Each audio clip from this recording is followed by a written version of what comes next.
ہم لوگ اس وقت آیت نمبر 144 پر ہیں، 45 پر ہیں۔ لوگوں جو ایمان لائے ہو، مومنوں کو چھوڑ کر کافروں کو اپنا رفیق نہ بناؤ۔ کیا تم چاہتے ہو کہ اللہ کو اپنے خلاف صریح حجت دے دو؟ یقین جانو کہ منافق جہنم کے سب سے نیچے طبقے میں جائیں گے۔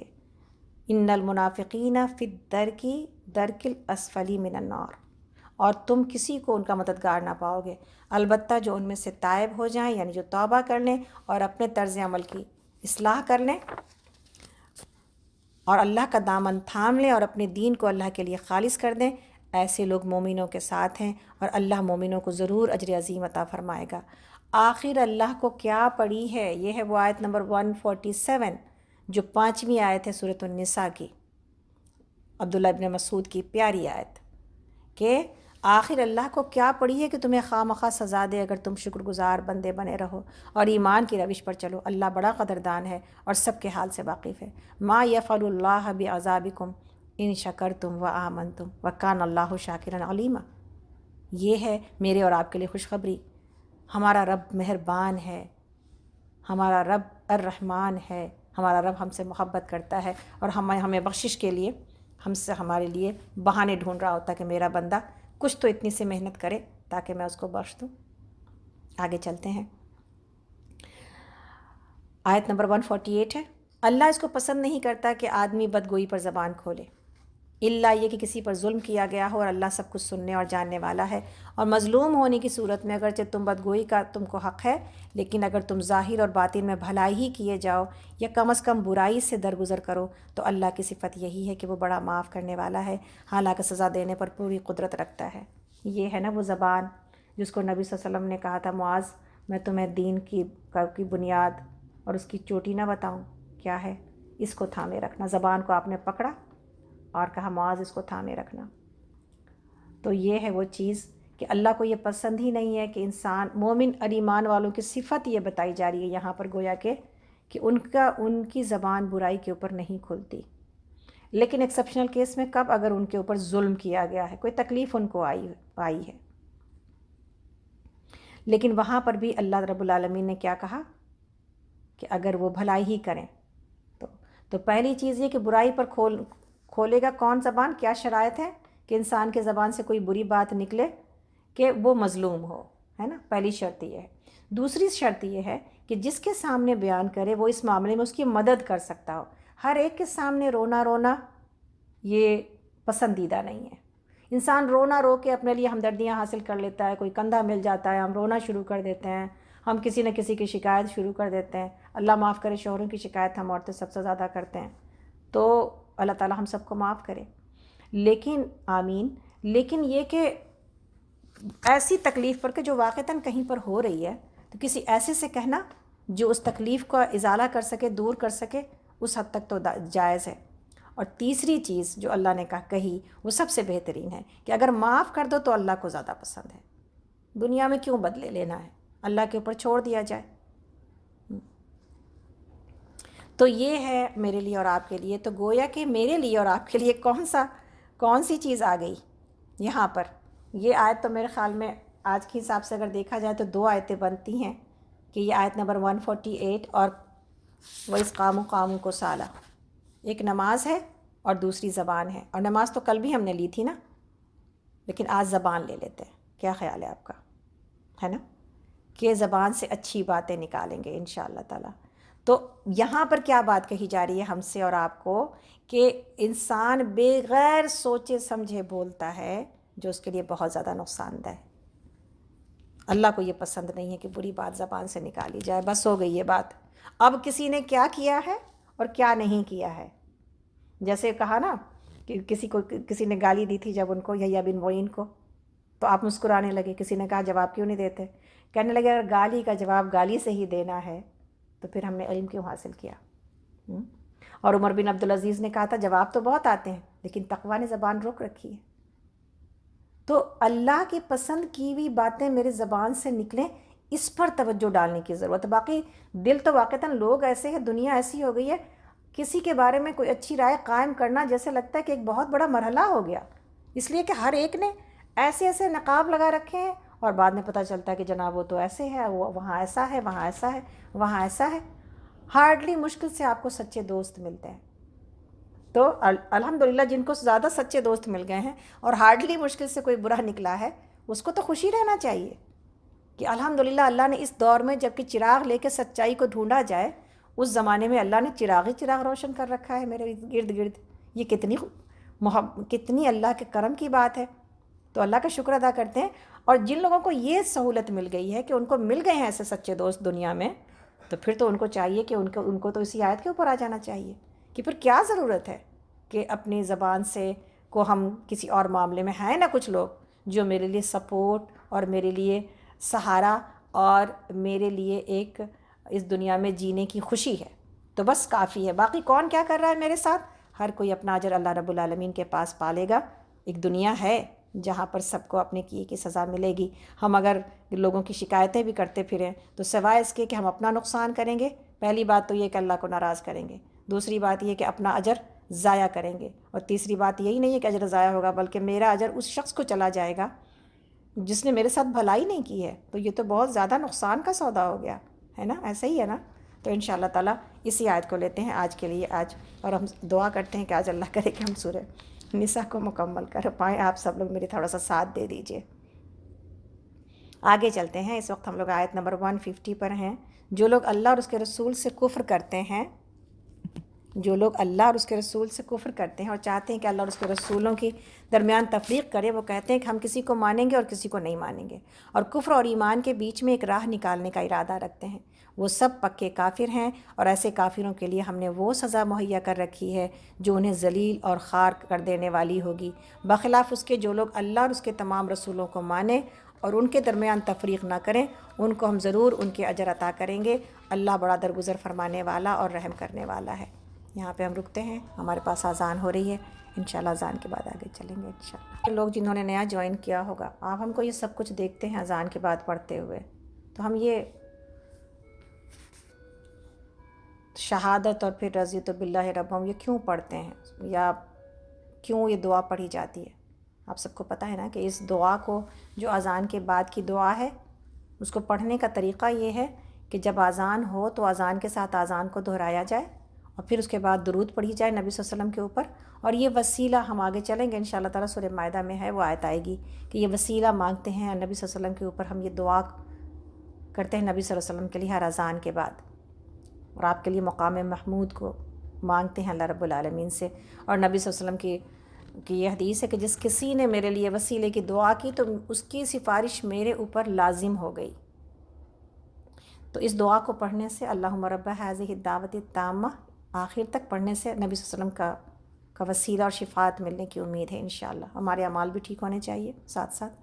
اور جو شہادت ہے اور اس کے بعد رضیت باللہ ربم، اس کو پڑھنے سے گناہ معاف ہوتے ہیں. یہ حدیث موجود ہے جہاں پر کہ بعض ایسے اعمال جو کہ ہوتے کم ہیں لیکن اجر میں بہت زیادہ ہیں، اس میں جس کسی نے اذان کے بعد اذان کا جواب دیا اور اس کے بعد یہ پڑھا تو اس کے گناہ معاف کر دیے جاتے ہیں.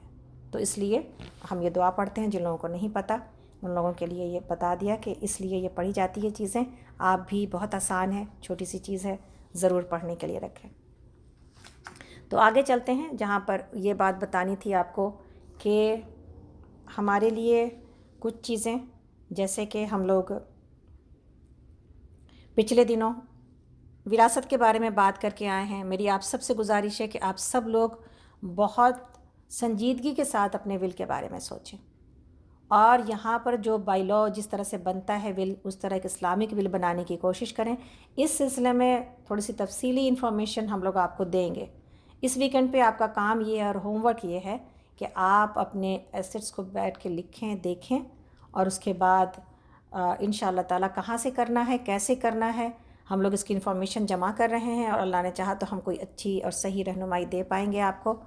اس لیے کہ ہمارے پاس ایک اسلامک ول بھی موجود ہے ناہید آپا کے پاس، اور کوئی ان کے پاس اٹرنی بھی ہے جو کہ اس سلسلے میں ان کی مدد کرتا ہے. تو پیسے تو لگتے ہیں نا اٹرنی کے، وہ تو لگیں گے ہمارے لیے، لیکن یہ کہ ہمارے پاس ایک جو ہے وہ ول ہونا چاہیے جو ہماری موت کے بعد ہماری چیزوں کو کہاں ٹرانسفر ہونا ہے اسلامک ول ہو اور اسلامک طریقے پر لکھی گئی ہو، تاکہ وہ صحیح طریقے پر صحیح لوگوں میں ڈسٹریبیوٹ ہو سکے انشاءاللہ تعالیٰ. تو ایک تو بات یہ تھی. دوسری بات یہ ہے کہ صحیح بخاری کے ٹیسٹ پیپرز جا چکے ہیں، اور جو صحیح بخاری کے اسٹوڈنٹ ہیں انشاءاللہ ہمیں امید ہے کہ آپ سب کو یہ ٹیسٹ پیپر مل چکے ہیں۔ ہر کوئی اپنے گروپ لیڈر سے رابطہ قائم کرے اگر اس سلسلے میں کوئی اس کو مشکل ہے، اور اگر کوئی نہیں رابطہ قائم کرتا، گروپ لیڈر کی یہ ذمہ داری ہے کہ اپنے تمام لوگوں سے رابطے قائم کریں اور ان کو اس بات کے لیے ان کو تھوڑا سا حوصلہ دیں کہ وہ اس کو دینے کی ڈیٹ جو کہ 19 اپریل ہے، واپس کرنے کی اپنے، اس کی طرف جو ہے ان کو لے کے آئیں کہ وہ ضرور ہمت کریں اور ضرور ٹیسٹ پیپر دیں۔ زیادہ مشکل نہیں ہے، اگر 2 دن بھی لگا کے ایک کوشچن لکھا جائے گا تو انشاءاللہ یہ ڈیو ڈیٹ تک ساروں کے جمع ہو جائیں گے، اور یہ واٹس ایپ پر دینا ہے جیسے آپ سب کو پتہ ہے۔ تفسیر کا ٹیسٹ ہم اس دفعہ انشاءاللہ تعالی اس ویکنڈ پہ ہم آپ لوگوں کو بھیجیں گے۔ تفسیر کے ٹیسٹ کا جواب ہم کو 3 مئی تک چاہیے واپس، ٹھیک ہے؟ آپ لوگوں کے پاس ٹائم ہے انشاءاللہ، جو جتنی جلدی صحیح بخاری کا دے لے گا وہ تفسیر کی طرف چلا جائے گا۔ تو آپ لوگ اپنا ٹائم خود ہی دیکھ لیجیے، رمضان کے آنے سے پہلے اگر یہ ہو جائے تو آپ کے حق میں زیادہ بہتر ہے، تاکہ آپ رمضان میں اور رمضان کی عبادتوں میں شامل رہیں انشاءاللہ تعالی۔ اور رمضان کی جہاں تک عبادت کا تعلق ہے، ہمیں امید ہے کہ آپ سب لوگ اپنے گھروں میں تیاریاں تراویح کی کرا رہے ہوں گے۔ جن کے پاس بچے ہیں وہ اپنے بیٹوں سے کہیں کہ وہ تراویح پڑھائیں، جن کے پاس بچے نہیں ہیں وہ اپنے شوہروں سے کہیں کہ وہ تراویح پڑھائیں۔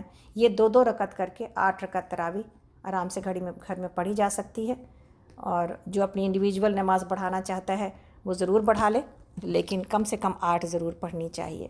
تو انشاءاللہ تعالیٰ قرآن ہاتھ میں لے کے پڑھا جا سکتا ہے، اگر پورا قرآن نہ بھی ختم ہو، جتنا سہولت کے ساتھ پڑھا جا سکے اتنی تلاوت کریں، اور پھر اس کے بعد دوبارہ سے دوسرے رکعت میں پھر قرآن کو ہاتھ میں لے لیں۔ ایک کوئی ٹیبل رکھیں جس پہ قرآن کو رکھ دیا جائے، پھر رکوع اور سجدے کے بعد پھر قرآن کو اٹھا لیا جائے۔ اتنا عمل قرآن کو اٹھانے اور رکھنے میں یہ عمل کثیر نہیں ہے کہ نماز خراب ہوتی ہے، انشاءاللہ ایک ضرورت کے تحت ہے، اور وہ ضرورت اگر پوری ہو رہی ہے، یعنی قرآن پڑھا جا رہا ہے ہمارے گھروں میں اور جماعت ہو رہی ہے، وہ ایک بڑے مقصد کے لیے، یہ ایک چھوٹی چیز اس کی اللہ نے اجازت دی ہے انشاءاللہ تعالی۔ تو ہمیں امید ہے کہ آپ سب لوگ اس کی کوشش کر لیں گے، اپنے اپنے گھروں میں اپنے شوہروں کو تیار کریں کہ وہ، اور اپنے بیٹوں کو تیار کریں کہ وہ جماعت کرائیں انشاءاللہ تعالی۔ تو آگے چلتے ہیں ہم لوگ آگے۔ ہم اس وقت آیت نمبر 153 پر ہیں، سورۃ النساء۔ یہ اہل کتاب اگر آج آپ سے مطالبے کر رہے ہیں کہ آپ آسمان سے کوئی تحریر ان پر نازل کراؤ، تو اس سے بڑھ چڑھ کر مطالبے یہ پہلے موسیٰ علیہ السلام سے کر چکے ہیں۔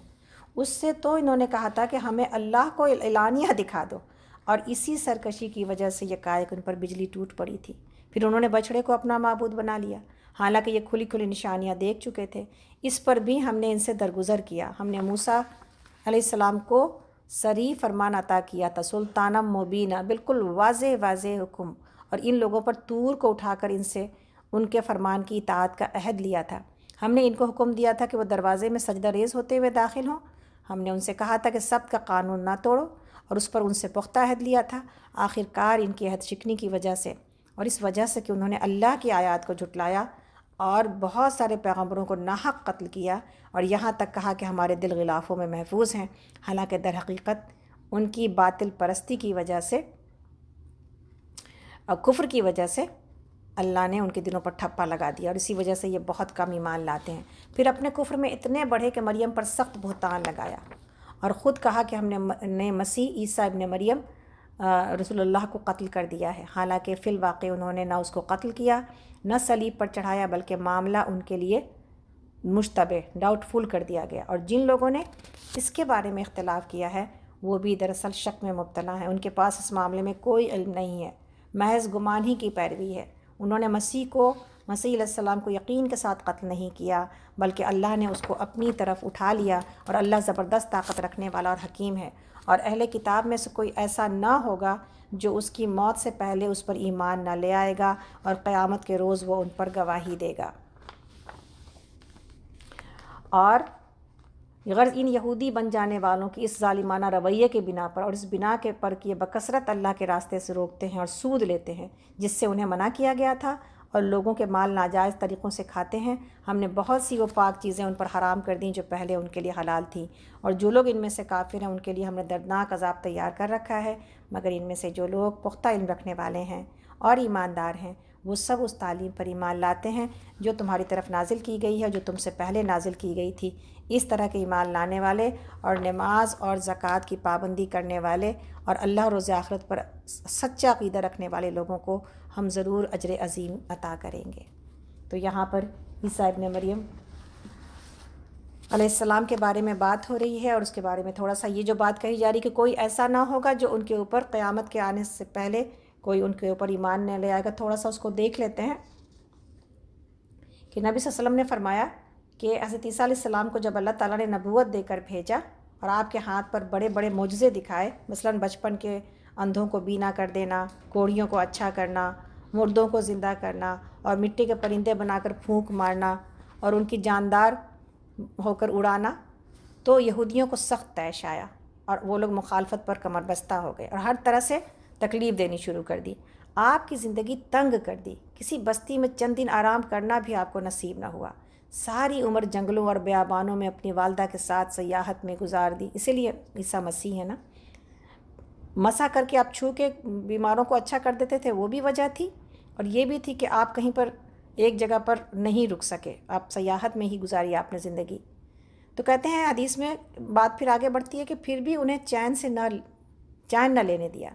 یہ دمشق کے یعنی سیریا کے بادشاہ کے پاس گئے جو ستارہ پرست مشرک شخص تھا، یعنی یہ جو یہودی تھے وہ وہاں گئے اور یہ بہت روئے پیٹے، یعنی یہودی اس بادشاہ کے پاس، اور کہنے لگے کہ حضرت عیسیٰ کے خلاف اس کو اکسایا اور کہا کہ یہ شخص بڑا مفسد ہے، لوگوں کو بہکا رہا ہے، روز نئے فتنے کھڑے کرتا ہے، امن میں خلل ڈالتا ہے، لوگوں کو بغاوت پر اکساتا ہے وغیرہ۔ تو بادشاہ نے اپنے گورنر کو جو بیت المقدس میں تھا فرمان لکھا کہ وہ حضرت عیسیٰ علیہ السلام کو گرفتار کر لے اور سولی پر چڑھا کر ان کے سر پر کانٹوں کا تاج رکھ کر لوگوں کو اس دکھ سے نجات دلائے۔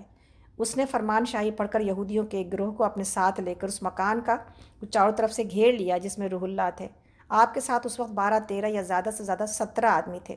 جمعہ کے دن عصر کے بعد اس نے محاصرہ کیا، یعنی اس کو گھیر لیا، اور ہفتے کی رات تک مکان کو گھیرے میں لیے رہا۔ جب حضرت عیسیٰ علیہ السلام نے یہ محسوس کر لیا کہ اب وہ مکان میں گھس کر آپ کو گرفتار کر لیں گے یا آپ کو خود باہر نکلنا پڑے گا، تو آپ نے صحابہ سے فرمایا، تم میں سے کون اس بات کو پسند کرتا ہے کہ اس پر میری مشابہت ڈال دی جائے، یعنی اس کی صورت اللہ مجھ جیسی بنا دے اور وہ ان کے ہاتھوں گرفتار ہو اور مجھے اللہ مخلصی دے دے، یعنی مجھے بچا لے، میں اس کے لیے جنت کا ضامن ہوں۔ اس پر ایک نوجوان نے کہا مجھے یہ منظور ہے، لیکن حضرت عیسیٰ علیہ السلام نے انہیں اس قابل نہ جان کر دوبارہ یہی کہا، تیسری دفعہ بھی یہی کہا، مگر ہر مرتبہ صرف یہی تیار ہوئے رضی اللہ عنہ۔ اب آپ نے یہی منظور فرما لیا اور دیکھتے ہی دیکھتے ان کی صورت اس قدر بدل گئی، بالکل یہ معلوم ہونے لگا کہ حضرت عیسیٰ علیہ السلام یہی ہیں۔ اور پھر چھت کی طرف سے ایک روزن یعنی ایک دروازہ نمودار ہو گیا اور حضرت عیسیٰ علیہ السلام کی اونگ کی حالت ہو گئی اور اسی طرح وہ آسمان پر اٹھا لیے گئے۔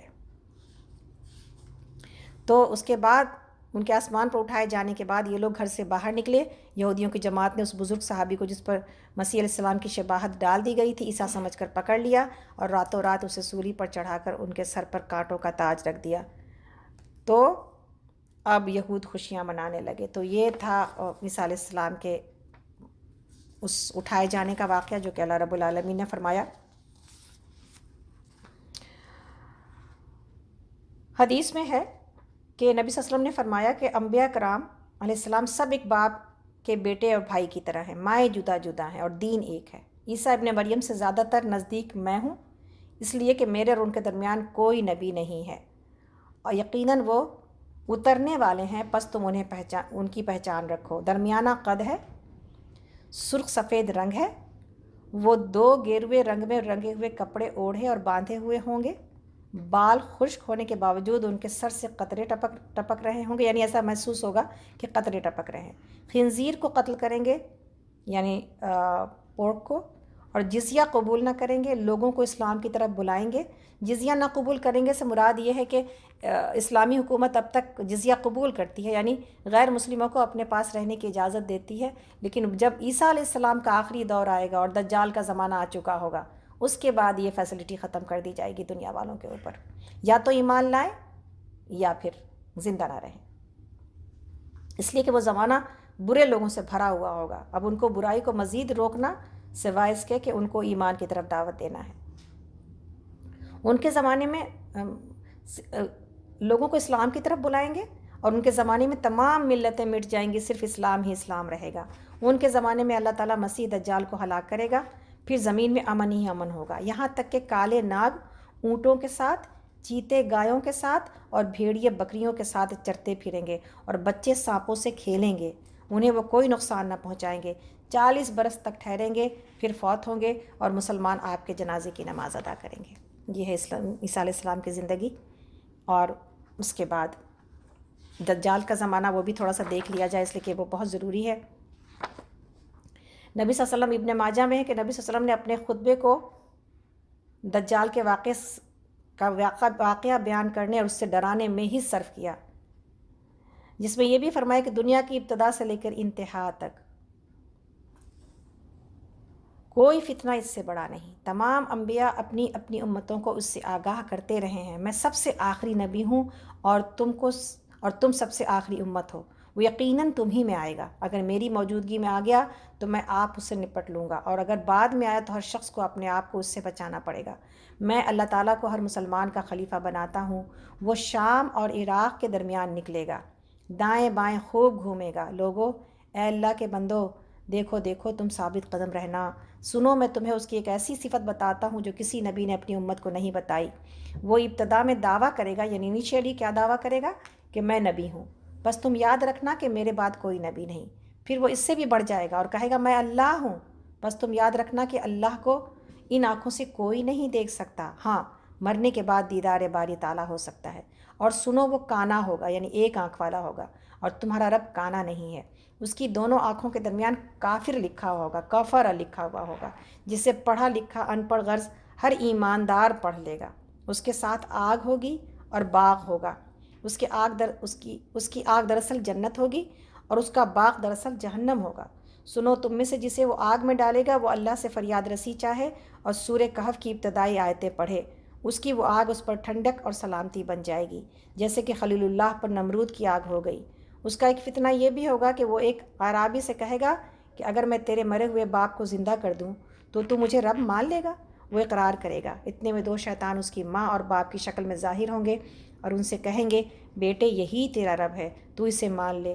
اس کا ایک فتنہ یہ بھی ہوگا کہ وہ ایک شخص پر مسلط کر دیا جائے گا، اسے آرے سے چروا کر 2 ٹکڑے کروا دے گا، پھر لوگوں سے کہے گا میرے اس بندے کو دیکھنا، اب میں اسے زندہ کر دوں گا، لیکن پھر بھی یہ یہی کہے گا کہ اس کا رب میرے سوا کوئی اور نہیں ہے۔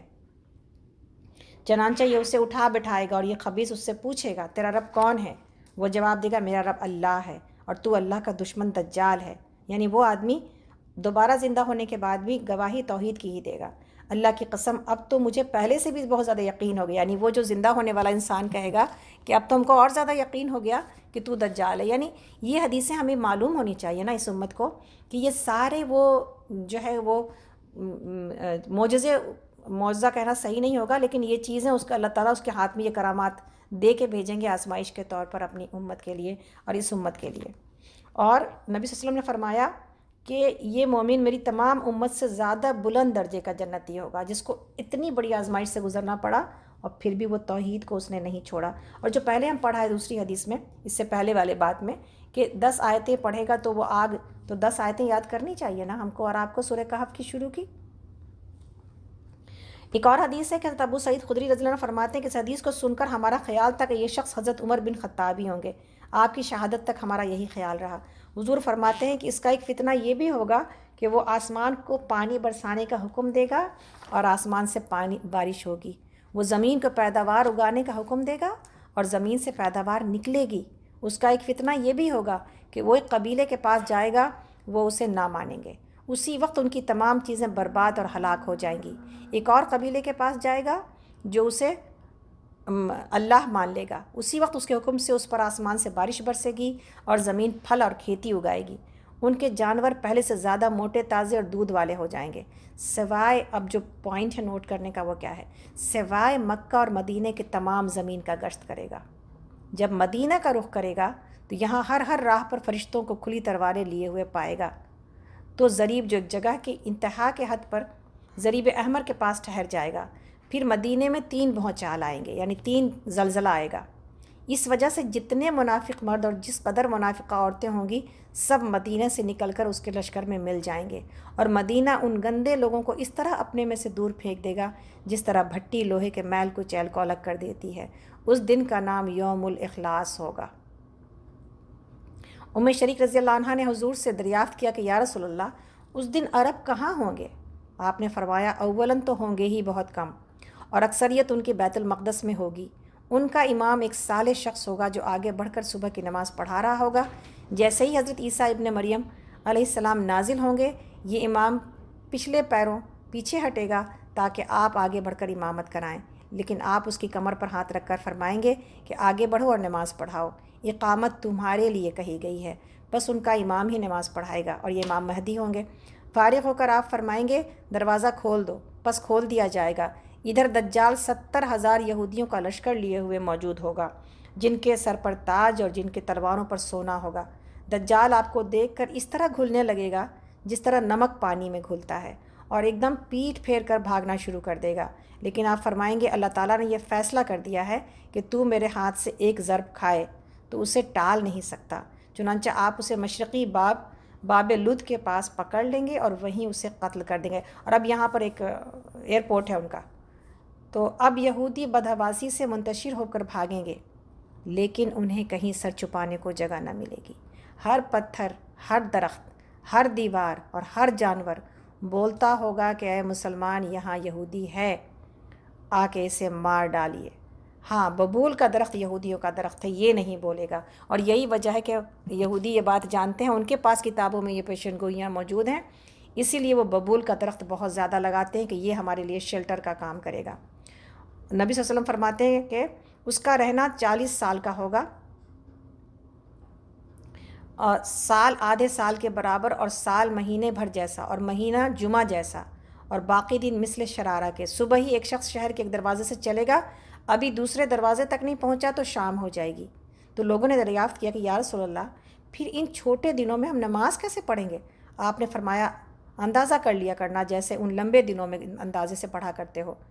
اور نبی صلی اللہ علیہ وسلم فرماتے ہیں کہ پس عیسیٰ ابن مریم میری امت میں حاکم ہوں گے، عادل ہوں گے، امام ہوں گے، باانصاف ہوں گے، صلیب کو توڑیں گے، خنزیر کو قتل کریں گے، جزیہ کو ہٹا دیں گے، صدقہ چھوڑ دیا جائے گا، پس بکری اور اونٹ پر کوشش نہ کی جائے گی، حسد اور باز یعنی ان کو ذبح نہ کیا جائے گا، حسد اور بغض بالکل جاتا رہے گا، ہر زہریلے جانور کا زہر ہٹا دیا جائے گا، بچے اپنی انگلی سانپ کے منہ میں ڈالیں گے لیکن وہ انہیں کوئی ضرر نہیں پہنچائے گا، شیروں سے لڑکے کھیلیں گے نقصان کچھ نہ ہوگا، بھیڑیے بکریوں کے گلے میں اس طرح پھریں گے جیسے رکھوالا کتا ہو، تمام زمین اسلام اور اصلاح سے اس طرح بھر جائے گی جیسے کوئی برتن پانی سے لبالب بھرا ہوا ہو، سب کا کلمہ ایک ہو جائے گا، اللہ کے سوا کسی کی عبادت نہ ہوگی، لڑائی اور جنگ بالکل بند ہو جائیں گے، قریش اپنا ملک سلب کر لیں گے، زمین سفید چاندی کے مثال منور ہو جائے گی، جیسی برکتیں زمانہ آدم علیہ السلام میں تھیں لوٹ آئیں گی۔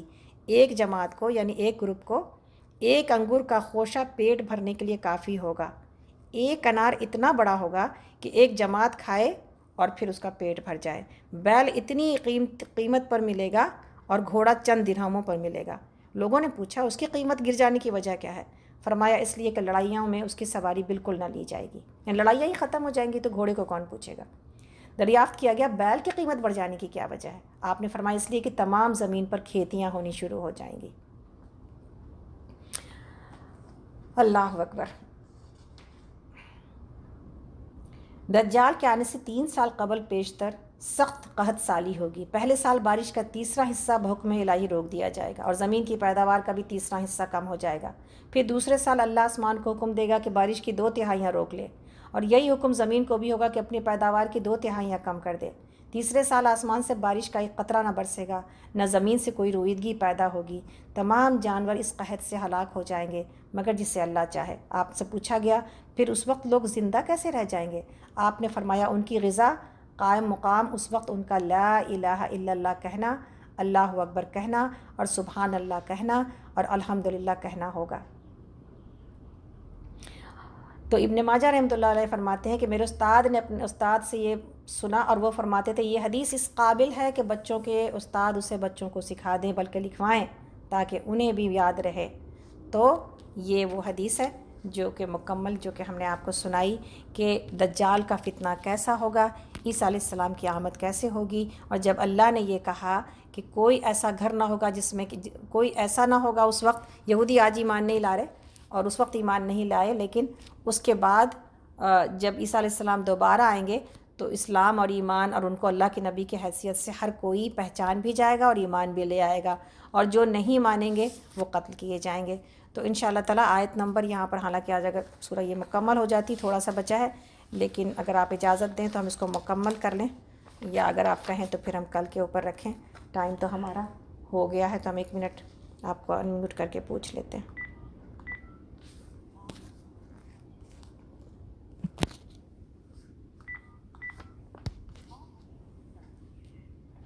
کیا ہے، ہم لوگ اس کو مکمل کر لیں؟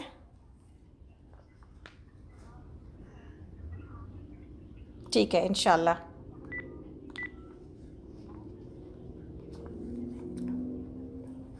تو آگے چلتے ہیں، جیسے کہ آیت نمبر ہم لوگ اس وقت 163 پر ہیں کہ اے محمد صلی اللہ علیہ وسلم، ہم نے تمہاری طرف اسی طرح وحی بھیجی ہے جس طرح نوح علیہ السلام اور اس کے بعد کے پیغمبروں کی طرف بھیجی تھی۔ ہم نے ابراہیم علیہ السلام، اسماعیل علیہ السلام، اسحاق، یعقوب اور اولاد یعقوب، اور عیسیٰ، ایوب، یونس، ہارون اور سلیمان علیہ السلام کی طرف وحی بھیجی۔ ہم نے داؤد کو زبور دی، اور ہم نے ان رسولوں پر بھی وحی نازل کی جن کا ذکر ہم اس سے پہلے آپ سے کر چکے ہیں، اور ان رسولوں پر بھی جن کا ذکر آپ سے نہیں کیا۔ ہم نے موسیٰ سے اسی طرح گفتگو کی جس طرح گفتگو کی جاتی ہے۔ یہ سارے رسول خوشخبری دینے والے اور ڈرانے والے بنا کر بھیجے گئے تھے تاکہ ان کو مبعوث کر دینے کے بعد لوگوں کے پاس اللہ کے مقابلے میں کوئی حجت نہ رہے، اور اللہ بہرحال غالب رہنے والا اور حکیم و دانا ہے۔ لوگ نہیں مانتے تو نہ مانے، مگر اللہ گواہی دیتا ہے کہ جو کچھ اس نے تم پر نازل کیا ہے اپنے علم سے نازل کیا ہے، اور اس پر ملائکہ بھی گواہ ہیں، اگرچہ اللہ کا گواہ ہونا بالکل کفایت کرتا ہے۔ جو لوگ اس کو ماننے سے خود انکار کرتے ہیں اور دوسروں کو اللہ کے راستے سے روکتے ہیں، وہ یقیناً گمراہی میں حق سے بہت دور نکل گئے ہیں۔ اس طرح جن لوگوں نے کفر اور بغاوت کا طریقہ اختیار کیا اور ظلم و ستم پر اتر آئے ہیں، اللہ ان کو ہرگز معاف نہ کرے گا، اور انہیں کوئی راستہ بجز جہنم کے راستے کے نہ دکھائے گا جس میں وہ ہمیشہ رہیں گے۔ اللہ کے لیے کوئی مشکل کام نہیں ہے۔ لوگوں، یہ رسول تمہارے پاس تمہارے رب کی طرف سے حق لے کر آ گیا ہے، اور ایمان لے آؤ، تمہارے لیے بہتر ہے، اور اگر انکار کرتے رہو تو جان لو کہ آسمان اور زمین میں جو کچھ ہے سب اللہ کا ہے، اور اللہ علیم بھی اور حکیم بھی۔ اے اہل کتاب، اپنے دین میں غلو نہ کرو، اور اللہ کی طرف، یعنی غلو کے معنی ہے حد سے گزر جانا، اور اللہ کی طرف حق کے سوا کوئی بات منسوب نہ کرو۔ مسیح عیسیٰ ابن مریم اس کے سوا کچھ نہ تھے کہ اللہ کے ایک رسول تھے اور ایک فرمان تھے جو اللہ نے مریم کی طرف بھیجا، اور ایک روح تھی اللہ کی طرف سے جس نے مریم کے رحم میں بچے کی شکل اختیار کی۔ بس تم اللہ اور اس کے رسولوں پر ایمان لاؤ، اور نہ کہو کہ 3 ہیں، باز آ جاؤ، یہ تمہارے ہی لیے بہتر ہے۔ اللہ تو بس ایک ہی اللہ ہے، وہ بالا تر ہے اس سے کہ کوئی اس کا بیٹا ہو۔ زمین اور آسمانوں کی ساری چیزیں اسی کی ملک ہیں، اور اس کی کفالت اور خبرگیری کے لیے بس وہی کافی ہے۔ مسیح علیہ السلام نے کبھی اس بات کو عار نہیں سمجھا کہ وہ اللہ کا بندہ ہو، اور وہ نہ مقرب ترین فرشتے اس کو اپنے لیے عار سمجھتے ہیں۔ اگر کوئی اللہ کی بندگی کو اپنے لیے عار سمجھتا ہے اور تکبر کرتا ہے تو یہ ایک وقت آئے گا جب اللہ سب کو گھیر کر اپنے سامنے حاضر کرے گا۔ اس وقت وہ لوگ جنہوں نے ایمان لا کر نیک طرز عمل اختیار کیا ہے اپنے اجر پورے پائیں گے، اور اللہ اپنے فضل سے ان کو مزید اجر عطا فرمائے گا۔ اور جن لوگوں نے بندگی کو عار سمجھا، یعنی کہ یہ سمجھا کہ بندگی کو اپنے آپ کو جھکانے میں ان کو حرج معلوم ہوا اور تکبر کیا، ان کو اللہ دردناک سزا دے گا۔ اور اللہ کے سوا جن کی سرپرستی اور مددگاری پر وہ بھروسہ رکھتے ہیں ان میں سے کسی کو بھی وہ وہاں نہ پائیں گے۔ لوگوں، تمہارے رب کی طرف سے تمہارے پاس دلیل روشن آ گئی ہے، اور ہم نے تمہاری طرف ایسی روشنی بھیج دی ہے جو تمہیں صاف راستہ دکھانے والی ہے۔ اب جو لوگ اللہ کی بات مان لیں گے اور اس کی پناہ ڈھونڈیں گے، ان کو اللہ اپنی رحمت اور اپنی فضل و کرم کے دامن میں لے لے گا اور اپنی طرف آنے کا سیدھا راستہ ان کو دکھا دے گا۔ لوگ تم سے کلالہ کے بارے میں فتویٰ پوچھتے ہیں، کہو اللہ تمہیں فتویٰ دیتا ہے، اگر کوئی شخص بے اولاد مر جائے اور اس کی ایک بہن ہو تو وہ اس کے ترکے میں سے نصف پائے گی، اور اگر بہن بے اولاد مرے تو بھائی اس کا وارث ہوگا۔ اگر میت کی وارث 2 بہنیں ہوں تو وہ ترکے میں سے 2/3 کی حقدار ہوں گی، اور اگر کئی بھائی بہنیں ہوں تو عورتوں کا 1/2 اور مردوں کا 2 حصہ ہوگا۔ اللہ تمہارے لیے احکام کی توضیح یعنی صاف بیان کرتا ہے تاکہ تم بھٹکتے نہ پھرو۔ اللہ ہر چیز پر کا علم رکھتا ہے۔ یعنی یہاں پر کلالہ کے بارے میں بات ہو رہی ہے، اور کلالہ کے بارے میں یہ ہے کہ کلالہ وہ شخص ہے جس کے کوئی اولاد نہیں ہوتی، جس کا ماں باپ بھی نہ ہو، تو پھر ایسے شخص کی یا ایسی عورت کی جو جائیداد ہے نا، وہ اس کے اپنے بھائی بہنوں کے درمیان بٹتی ہے، اور اس کا طریقہ یہی ہوتا ہے کہ اگر کئی بھائی بہن ہیں تو پھر بھائی کو دوہرا حصہ اور بہن کو اکہرا حصہ، اور اگر ایک ہی بہن ہے تو پھر بہن کو آدھا حصہ، اور پھر آدھا اس کے علاوہ اصحاب فروض کو ملتا ہے۔ تو اس طرح سے کلالہ کے بارے میں ایک حدیث جو کہ نبی صلی اللہ علیہ وسلم کے اور اللہ رب العالمین کے انبیاء کرام کے بارے میں جو پوری لمبی جو ہے اللہ رب العالمین نے یہاں پہ جو بیان کیا ہے، اس میں ایک حدیث موجود ہے، انشاءاللہ تعالی اس کو ہم پڑھ لیتے ہیں۔ لمبی حدیث ہے لیکن بہت ہی زبردست حدیث ہے، اور یہ ہم اس لیے پڑھنا چاہتے ہیں تاکہ آپ کو تفصیلاً تمام جو ہے نا اس چیز کے بارے میں عمل پتہ چل جائے کہ افضل اعمال کون کون سے ہیں اور کون کون سے عمل کس کس عمل سے رکنا چاہیے۔ یہ حدیث جو ہے یہ ابو ذر غفاری سے مروی ہے، اور اس کی طویل حدیث ہے۔ کہتے ہیں، آپ فرماتے ہیں کہ میں مسجد میں آیا، اس وقت نبی صلی اللہ علیہ وسلم تنہا تشریف فرما تھے، میں بھی آپ کے پاس بیٹھ گیا اور کہا آپ نے نماز کا حکم دیا ہے؟ آپ نے فرمایا ہاں، وہ بہتر چیز ہے، چاہے کوئی زیادتی کرے چاہے کمی۔ میں نے کہا یا رسول اللہ کون سے اعمال افضل ہیں؟ فرمایا اللہ پر ایمان لانا اور اس کی راہ میں جہاد کرنا۔ میں نے کہا یا رسول اللہ کون سا مسلمان اعلیٰ ہے؟ فرمایا جس کی زبان، اب دیکھیں بات آ گئی زبان کی، جس کا ہم لوگوں نے آج ہوم ورک لیا ہے۔ فرمایا جس کی زبان اور ہاتھ سے مسلمان سلامت رہے۔ میں نے پوچھا کون سی ہجرت افضل ہے؟ فرمایا برائیوں کو چھوڑ دینا۔ یہی ہجرت ہے نا میرے لیے، اب ہجرت تو ہے نہیں اس طرح، لیکن برائیوں سے نیکیوں کی طرف ہجرت کر جانا یہ قیامت تک باقی ہے۔ تو کون سی ہجرت افضل ہے؟ تو ہم لوگ کریں گے نا انشاءاللہ افضل ہجرت، کہ برائیوں سے نیکیوں کی طرف ہجرت کرنا۔ فرمایا برائیوں، میں نے پوچھا کون سی نماز افضل ہے؟ فرمایا لمبے قنوت والی، یعنی جس میں قیام لمبا کیا جائے۔ میں نے کہا کون سا روزہ افضل ہے؟ فرمایا فرض کو کفایت کرنے والا ہے اور اللہ کے پاس بہت بڑا چڑھا ثواب ہے، یعنی فرض روزے افضل ہے۔ میں نے پوچھا کون سا جہاد افضل ہے؟ فرمایا جس کا گھوڑا بھی کاٹ دیا جائے اور خود اس کا بھی خون بہا دیا جائے۔ میں نے کہا غلام کو آزاد کرنے کے عمل میں افضل کیا ہے؟ فرمایا جس قدر گراں قیمت ہو، یعنی جتنا قیمتی غلام ہے اور مالک کو زیادہ پسند ہو۔ میں نے پوچھا صدقہ کون سا افضل ہے؟ فرمایا کم مال والے کا کوشش کرنا اور چپکے سے محتاج کو دے دینا۔ میں نے کہا قرآن میں سب سے بڑی آیت کون سی ہے؟ فرمایا آیت الکرسی۔ پھر آپ نے فرمایا اے ابو ذر، ساتوں آسمان کرسی کے مقابلے میں ایسے ہیں، یعنی اللہ کی جو کرسی ہے اس کے مقابلے میں ایسے ہیں جیسے کوئی حلقہ کسی چٹیل میدان کے مقابلے میں، اور عرش کی فضیلت کرسی پر بھی ایسی ہے جیسے وسیع میدان کے حلقے پر۔ میں نے عرض کیا یا رسول اللہ انبیاء کتنے ہیں؟ فرمایا 1,24,000۔ میں نے کہا ان میں سے رسول کتنے ہیں؟ فرمایا 313 کی بہت بڑی پاک جماعت۔ میں نے پوچھا جیسے آپ سب جانتے ہیں نا ہم کو کہ رسول اس کو کہتے ہیں جو کتاب جن کے اوپر نازل کی گئی اور شریعت کے ساتھ آئے، تو میں نے پوچھا سب سے پہلے کون ہے؟ فرمایا آدم علیہ السلام۔ میں نے کہا کیا وہ بھی نبی رسول تھے؟ فرمایا ہاں، انہیں اللہ نے اپنے ہاتھ سے پیدا کیا اور اپنی روح ان میں پھونکی اور انہیں صحیح تر بنایا۔ پھر آپ نے فرمایا سنو، 4 تو سریانی ہیں، آدم، شیش، خنوخ اور یہی ادریس ہیں جنہوں نے سب سے پہلے قلم سے لکھا، اور نوح، اور 4 عربی ہیں، ہود، شعیب، صالح اور تمہارے نبی، اور سب سے پہلے رسول حضرت آدم علیہ السلام ہیں، اور سب سے آخری رسول حضرت محمد صلی اللہ علیہ وسلم ہے۔ میں نے پوچھا یا رسول اللہ تعالیٰ نے کتابیں کس قدر نازل فرمائیں؟ فرمایا 104۔ حضرت شیش علیہ السلام پر 50 صحیفے، حضرت خنوخ علیہ السلام پر 30 صحیفے، حضرت ابراہیم علیہ السلام پر 10 صحیفے، اور حضرت موسیٰ علیہ السلام پر تورات سے پہلے 10 صحیفے، اور تورات اور انجیل اور زبور اور فرقان۔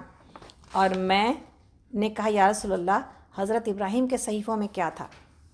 فرمایا اس کی مرکزی تعلیم جبر سے مسلط بادشاہ کو اس کے اقتدار کا مقصد سمجھانا تھا اور اسے مظلوم کی فریاد رسی کرنے کا احساس دلانا تھا، جس کی دعا کو اللہ تعالیٰ لازماً قبول فرماتے ہیں چاہے وہ کافر ہی کیوں نہ ہو۔ دنیا کا مال جمع کرنے سے روکنا تھا، اور انہیں نصیحتیں تھیں، مثلاً یہ کہ عقل مند کے لیے ضروری ہے کہ وہ اپنا نظام الاوقات بنائے، اور یعنی وہ اپنا ٹائم مینجمنٹ کرے۔ یہ دیکھیں اس وقت لکھا ہوا تھا صحیفوں میں ابراہیم علیہ السلام کے کہ اس کو ٹائم مینجمنٹ سیکھنا چاہیے۔ وقت کے ایک حصے میں وہ اپنے اعمال کا محاسبہ کرے، دوسرے حصے میں اپنے خالق کی صفات پر غور و فکر کرے، اور بقیہ حصے میں تدبیر معاش میں مشغول ہو۔ عقل مند کو 3 چیزوں کے سوا کسی اور چیز میں دلچسپی نہ لینا چاہیے۔ غور سے سنیے گا۔ ایک تو آخرت کی زیادہ راہ کی فکر، آخرت کا توشہ، دوسرا سامان زیست، اور تیسرے اللہ تعالیٰ کے حلال کردہ نعمتوں سے لطف اندوز ہونا یا فکر معاش یا غیر حرام چیزوں سے سرور اور لذت۔ عقل مند کو اپنے وقت کو غنیمت سمجھ کر سرگرم عمل رہنا چاہیے، اپنی زبان پر قابو اور قول و فعل میں یکسانیت پر برقرار رہنا چاہیے۔ وہ بہت کم گو ہوگا، بات وہی کہو جو تمہیں فائدہ دے۔ میں نے پوچھا موسیٰ علیہ السلام کے صحیفوں میں کیا تھا؟ فرمایا وہ عبرت والی تحریروں کا مجموعہ تھے۔ مجھے تعجب ہے اس شخص پر، کسی اور نے کبھی سنا ہوگا تو پتہ ہوگا، یہ لکھا تھا موسیٰ علیہ السلام کے صحیفوں میں، تختیوں میں، کہ مجھے تعجب ہے اس شخص پر جو موت کا یقین رکھتا ہے پھر بھی غافل ہے، تقدیر کا یقین رکھتا ہے پھر بھی مال و دولت کے لیے پاگل ہو رہا ہے، ہائے وائے میں پڑا ہوا ہے، دنیا کی بے ثباتی دیکھ کر بھی اسی کو سب کچھ سمجھتا رہے، قیامت کے دن حساب کو جانتا ہے پھر بے عمل رہے۔ میں نے عرض کیا یا رسول اللہ، اگلے انبیاء کی کتابوں میں جو تھا اس میں سے بھی کچھ ہماری کتابوں میں ہمارے ہاتھوں میں ہے؟ آپ نے فرمایا ہاں پڑھو، قد افلح من تزکا، یعنی سورہ مومن کی سورہ آخر سورہ تک۔ میں نے کہا یا رسول اللہ مجھے وصیت کیجئے۔ آپ نے فرمایا میں تجھے اللہ سے ڈرتے رہنے کی وصیت کرتا ہوں، یہی تیرے اعمال کی روح ہے۔ میں نے کہا میں تجھے اللہ سے ڈرتے رہنے کی وصیت کرتا ہوں، یہی تیرے اعمال کی روح ہے۔ میں نے کہا یا رسول اللہ کچھ اور بھی؟ آپ نے فرمایا قرآن کی تلاوت اور اللہ کے ذکر میں مشغول رہ، وہ تیرے لیے آسمانوں میں ذکر اور زمین میں نور کے حصول کا سبب ہوگا۔ میں نے پھر کہا یا رسول اللہ کچھ اور فرمائیے۔ فرمایا خبردار، زیادہ ہنسی سے باز رہنا، زیادہ ہنسی دل کو مردہ اور چہرے کا نور دور کر دیتی ہے۔ میں نے کہا اور زیادہ فرمائیے۔ جہاد میں مشغول رہو، میری امت کی رہبانیت یعنی درویشی یہی ہے۔ میں نے کہا اور وصیت کیجیے۔ فرمایا بھلی بات کہنے کے سوا زبان بند رکھو، اس سے شیطان بھاگ جائے گا اور دینی کاموں میں نصرت یعنی تائید حاصل ہوگی۔ میں نے کہا کچھ اور بھی فرمائیے۔ فرمایا اپنے سے نیچے درجے کے لوگوں کو دیکھا کرو اور اپنے سے اعلیٰ درجے کے لوگوں پر نظریں ہٹا لو، اس سے تمہارے دل میں اللہ کی نعمتوں کی عظمت پیدا ہوگی۔ میں نے کہا مجھے اور زیادہ نصیحت کیجیے۔ فرمایا مسکینوں سے محبت رکھو اور ان کے ساتھ بیٹھو، اس سے اللہ کی رحمتیں تمہیں گراں قدر معلوم ہوں گی۔ میں نے کہا اور فرمائیے۔ فرمایا قرابت داروں سے ملتے رہو چاہے وہ تجھ سے نہ ملیں۔ میں نے کہا اور فرمائیے۔ فرمایا سچ بات کہو چاہے وہ کسی کو کڑوی لگے۔ میں نے اور بھی نصیحت طلب کی تو فرمایا اللہ کے بارے میں ملامت کرنے والی کی ملامت کا خوف نہ کر۔ میں نے کہا اور فرمائیے۔ فرمایا اپنے عیبوں پر نظر رکھا کرو، دوسروں کی عیب جوئی سے باز رہو۔ پھر میرے سینے پر آپ نے اپنا دست مبارک رکھ کر فرمایا اے ابو ذر، تدبیر کے مانند کوئی عقل مندی نہیں اور حرام سے رک جانے سے بڑھ کر کوئی پرہیزگاری نہیں اور اچھے اخلاق سے بہتر کوئی حسب نسب نہیں۔ تو یہ طویل حدیث تھی جو ہم نے آپ کو پہنچایا، اور اب تو ٹائم ہمارا بہت ہو گیا۔ یہ حدیث انشاءاللہ تعالی ہم سکینت پر تصویر کھینچ کے ڈالیں گے تاکہ آپ سب کے پاس ایک خزانے کی طرح کے جو اس میں بہترین باتیں نصیحت کی لکھی ہیں یہ آپ تک پہنچ جائیں۔ سورہ جو ہے وہ نساء ہم نے یہاں پر مکمل کی ہے۔ سورہ نساء میں ہم نے وقت پر نماز پڑھنے کی تاکید کو سمجھا ہے کہ ایز اے جاب ہم اس کو کنسیڈر کریں گے، اللہ کے ذکر کو جو ہے وہ اپنائیں گے، اور دوسرا ہم نے یہ سیکھا ہے کہ اپنے گھروں میں اپنے شوہروں کے حقوق پہچانتے ہوئے اپنی زندگی گزاریں گے، اور تیسرا یہ کہ میراث کی تقسیم کو صحیح کرنا ضروری ہے تاکہ ہم سے جو پیارے لوگ جب چلے گئے ان کی پکڑ سے ان کو بچایا جا سکے۔ اور پھر 5 خوشخبریاں ہماری جو ان 5 صورتوں میں ہے، 5 آیتوں میں ہے، وہ ہم نے سیکھیں، اور یہ ہم نے جانا کہ ہمیں انشاءاللہ تعالی ہماری زبانوں کی خرابی سے اللہ رب العالمین ہمیں بچائے۔ تو انشاءاللہ تعالی بہت سارے اس میں نصیحتیں ہم نے سیکھی ہیں۔ اللہ سے دعا ہے اللہ تعالی ہم سب کو اس پر عمل کرنے والا بنائے۔ جو 5 آیتیں ہم دوبارہ آپ کو لکھا دیتے ہیں۔ پہلی آیت نمبر 31 تھی سورہ نساء کی، پہلی آیت 31 تھی سورہ نساء کی، دوسری 40 تھی آیت نمبر 40، تیسری جو آیت تھی وہ آیت نمبر 64، اور چوتھی آیت جو کہ آیت نمبر 116 تھی، چوتھی آیت نمبر 116، اور پانچویں آیت 147، پانچویں آیت 147۔ سب خوشخبریاں اپنے نظروں سے جا کے پڑھیے، اس کو دیکھیے، اور جس پر ہم نے کل نشان لگایا تھا نماز والی آیت وہ 103 ہے، ان الصلاۃ کانت علی المؤمنین کتابا موقوتا۔ تو اور یہ بھی کہ آج کی آیت جو کہ وَإِذَا قَامُوا كُسَالَىٰ، اس کو بھی دیکھتے ہیں اور اپنی زبانوں کو بھی دیکھتے ہیں۔ اسی ہوم ورک کے ساتھ آپ سے اجازت طلب کرتے ہیں، اس دعا کے ساتھ کہ اللہ تعالیٰ ہم سب کا آنا بیٹھنا قبول کرے، اور اس دعا کے ساتھ کہ اللہ تعالیٰ ہم سب سے راضی ہو جائے، اس دعا کے ساتھ کہ اللہ تعالیٰ ہم سب کو بخش دے، جو بیمار ہیں اللہ رب العالمین ان سب کو بہترین شفائے کاملہ عاجلہ سے نوازے، اور جو ہمارے بچے، جن کے بچے بھی ہیں، جو ہمارے ڈاکٹرز بھی ہیں، اور جو امت اس وقت اس لڑائی میں جنگ لڑ رہی ہے، اے اللہ ہر جگہ پر ان لوگوں کی حفاظت جان کی کیجیے یا اللہ، ان کو بھی شفا دیجیے یا اللہ، جو ان کے ساتھ ان کی تیوارداری میں اور ان کو شفا دینے میں اور ان کو صحت دینے میں لگے ہیں یا اللہ، ان کو بھی شفا دیجیے جو اس بیماری میں مبتلا ہیں یا اللہ۔ یا رب العالمین ہم میں سے جو بھی بیمار ہے، ہماری آمنہ آنٹی کو بہترین شفائے کاملہ عاجلہ سے نوازیے یا اللہ، یا اللہ ہماری تاج آپا کو بہترین شفائے کاملہ عاجلہ سے نوازیے یا اللہ، ہم میں سے جس کی بھی جو تکلیف ہے اللہ اس کو دور کیجیے، اللہ ہم سب سے راضی ہو جائیے۔ اور ربنا تقبل منا انک انت السمیع العلیم وتوب علینا انک انت التواب الرحیم۔ سبحانک اللہم و بحمدک اشہد ان لا الہ الا انت استغفرک و اتوب الیک۔ آمین یا رب العالمین۔ یا اللہ ہمیں موت نہ آئے مگر اس حال میں کہ آپ ہم سے راضی ہوں، یا اللہ ہمیں موت نہ آئے مگر اس حال میں کہ آپ ہم سے راضی ہوں، یا ربی ہمیں موت نہ آئے مگر اس حال میں کہ ہماری زبانوں پر کلمہ لا الہ الا اللہ۔ اللہم صلی علی محمد وعلی آل محمد کما صلیت علی ابراہیم وعلی آل ابراہیم انک حمید مجید۔ اللہم بارک علی محمد وعلی آل محمد کما بارکت علی ابراہیم وعلی آل ابراہیم انک حمید مجید۔ انشاءاللہ تعالی ہم لوگ سورۃ المائدہ سنڈے کے دن پڑھیں گے، آپ سب آنا نہ بھولیے گا، ٹائمنگ وہی ہے۔ اگر سنڈے کو اس لائن کے اوپر اور اس فون نمبر پر مشکل آئی تو پھر ہم 302 والے پر جائیں گے، آپ کو سکینت پر یہ ساری باتیں پتہ چلتی رہیں گی کہ ہم اپنی کلاس کس جگہ شروع کر رہے ہیں۔ تو انہی دعاؤں کے ساتھ کہ اللہ تعالیٰ آپ سب کا حامی و ناصر ہو، اپنی دعاؤں میں ہمیں بھی یاد رکھیے۔ السلام علیکم ورحمۃ اللہ وبرکاتہ۔ آمین یا رب العالمین، آمین یا رب العالمین۔